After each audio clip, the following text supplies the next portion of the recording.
unfortunately, because it is a property crime and it is viewed sometimes as a little bit less important, particularly when compared to things like assaults and armed robberies and homicides, it didn't get the attention it deserved. We work in an undercover aspect, which means we're in plain clothes, unmarked vehicles.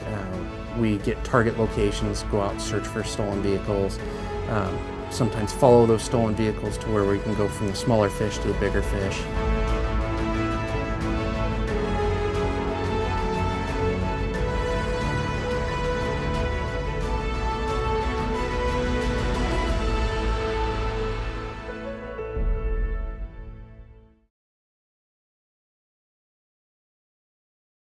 Auto theft.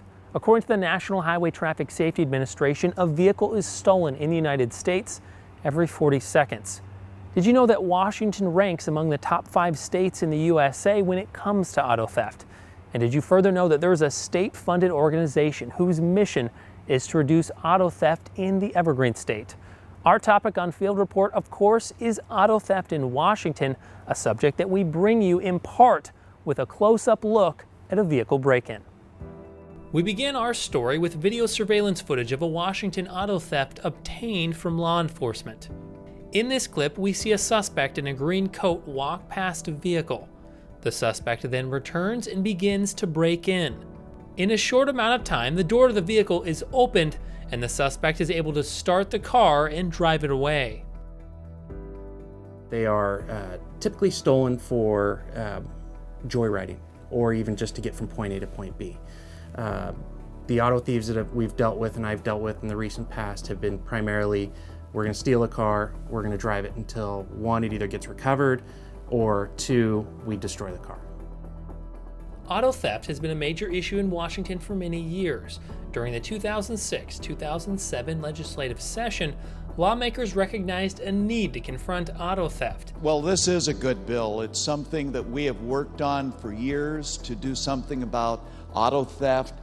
It's perhaps not a perfect bill, nothing we ever do is, but it is something that I think goes an awful long ways towards helping us with one of the more serious crime problems we have in the state of Washington. So I would ask everybody to vote for this bill. There's a lot of good things that happen in this bill. I'll tell you that the issue of auto theft has been a concern for the law enforcement community for years. And the fact that people continually steal cars and nothing really happens. During the interim, my nephew Sam, his vehicle was stolen. It was just a little pickup truck, and that was in Black Diamond. My nephew Trevin got his car stolen, and he's only 16. So it was a little beater too. But also my son's car got stolen. Now all this happened within 5 months, and my car got broken into. This is not the issue of the day or issue of the session. This has been going on and on and on. It is time to address it. Despite some disaccord over the organization's funding mechanism, which we'll touch on in a minute, lawmakers passed the legislation that created an organization dedicated to fighting back against auto theft. The Auto Theft Prevention Authority, and what it does is it puts a $10 surcharge on all traffic tickets statewide.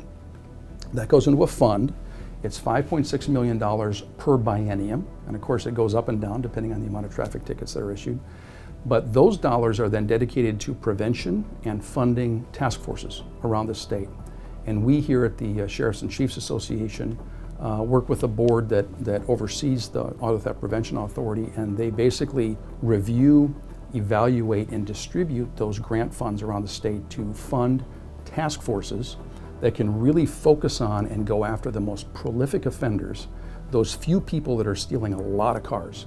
And if they can take out those prolific, high-frequency offenders, they can make a real difference in terms of driving down those numbers, reducing the amount of vehicles that are being stolen. Strand further spoke about the impact auto theft can have on Washingtonians. Sometimes people view auto theft as a minor property crime. Well, if somebody gets their car stolen, it's certainly not as significant or as serious as other types of crimes. And that's true, but the fact is, it's an incredibly impactful crime, and the victims of auto theft tend to be the people who can least afford it and are the most affected by it. When I served as a chief, I would often tell my officers, you know, the folks that we're working for, it's that single mom. That single mom who is doing her very best. She's taking her kids to daycare, she's working at her job, and she's got that 25 or 30-year-old Honda Accord that she's trying to keep running, and she simply can't afford something more expensive. She can't afford a lot of insurance on that car. Maybe she can't afford insurance at all. And she's struggling, trying to make ends meet day to day. And for somebody to break in and take that car, think of how that affects her. She can't get to work, she can't get to daycare. She certainly is not going to get replacement value on that car to get a car of the same quality from the insurance company if she has insurance at all. All of those things start to roll up, and it can really make a family or a group spin out of control. And that can seem counterintuitive, but it really can. To further understand why certain Washingtonians are impacted more by auto theft, it helps to know which cars are stolen most often. According to Washington State Patrol data, 27,700 vehicles were stolen in Washington in 2018. On a county level, King, Pierce, Snohomish, Spokane, and Clark counties reported the highest auto theft numbers. Taking the data a step further, here are the top 10 most stolen vehicles in Washington by make and model. These are the top 10 most stolen vehicles in Washington by year, make, and model. Now, when you see the list of most stolen vehicles by make and model, you might be taken aback, thinking that those used sedans aren't even all that valuable anymore. However, according to local law enforcement experts, those vehicles are among the easiest to steal. The big picture that folks need to know, and this is really important, I think, is that basically the most commonly stolen vehicles by far are 20-year and older, mostly Japanese-made cars, Hondas, Nissans, Toyotas, Subarus. A principal reason why older 90s era vehicles can be more easily stolen is due to shaved keys.